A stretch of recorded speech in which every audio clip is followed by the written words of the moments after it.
Hello, welcome to my blog, The Direct and Easy Way. And I am a Juris Doctor student at Adamson University in Manila. And this blog is all about law school survival skills that in answering questions and recitation, we have a lot to answer, but the most important for me, and I have chosen the ALAC method.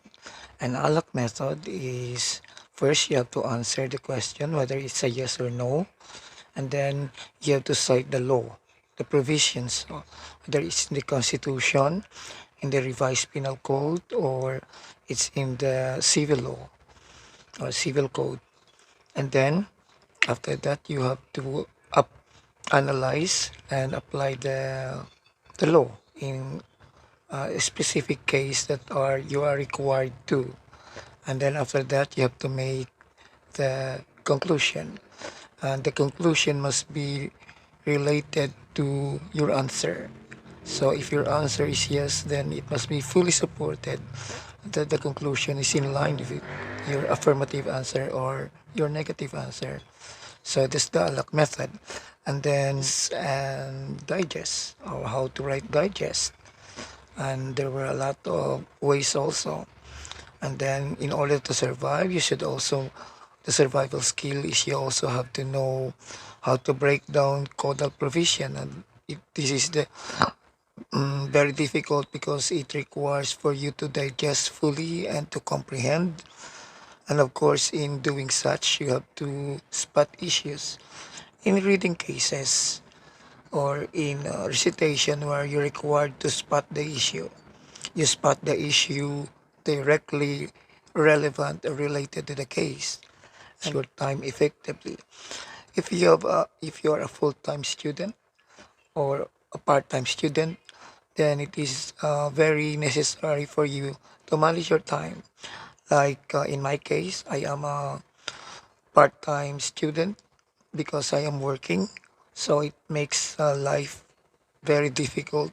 You have to balance your time professionally and at the same time attending law school in the evening. So it is very clear that you have to have a specific. That's why, as you can see at my background, I have a whiteboard, and I always take a note and my schedules and my preferences, and then I have to prioritize whatever is necessary for me because our mind has a tendency to forget if you are not using it. The certain act has not been constantly used. So, as a reminder, it's going to refresh your mind that you have to comply on a certain date that is specified with the completion, or else you will be late in your submission and it will be a deduction to your grades. And then, after effectively managing your time, then you have to enhance your reading comprehension. And enhancing your reading comprehension, I am using the SQ4R. In the SQ4R, then you have first you have to scan because your first impression would be the reading or the case that has been assigned for you to read is too long. So your instant uh, impression is that you feel lazy because it's quite too long, and you're not occupied only by one, but especially if you're tired professionally, then first the advice using the SQ4R is to scan the readings, and after scanning it, then you develop the interest of asking questions of whether the reading requires in many ways how to answer it. And of course, after reading, then you'll be able to digest and comprehend how to apply that in your analysis and solutions or answers. And then with the 4R, you need to and then record what have you read, and then you have to recite it in order for you to summarize what you've read. Of course, you have reviewed it to refresh your mind, and then after that, you have to recite. Um, I am doing this because when I read, I review, and inside my mind, I am trying to process what I read and review at the same time, and then I recite. I made a scenario wherein I have to ask myself question, and then I recite the answers just to put the datas inside and process it later. And then after reciting, then I will going to review. Well, the 4 hours is sometimes, in my own case, I am trying to interchange it, not in that order, but uh, depends on where are you so comfortable about it. And remember that 4R is you have to read, record, recite, and review in any order according to your convenience. If I am comfortable with reviewing first, then fine. So SQ4R is a very essential tool in our enhancement skill.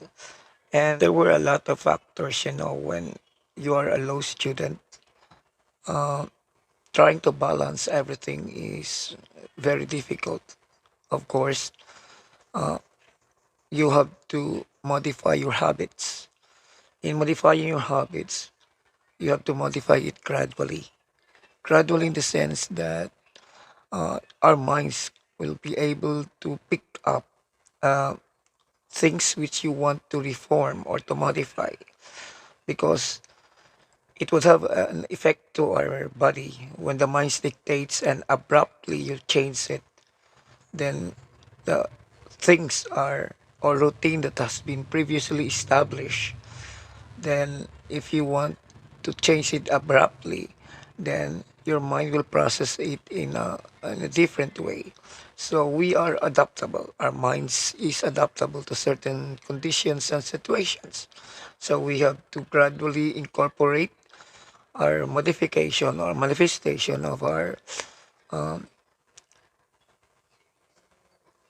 of our um, will or wish to change, and nothing would be complicated if we have the low school survival skill. This skill is right because I've been using it, and I would like to inspire future Juris Doctor students to encourage themselves to apply the survival law skill, which are very essential in surviving law school.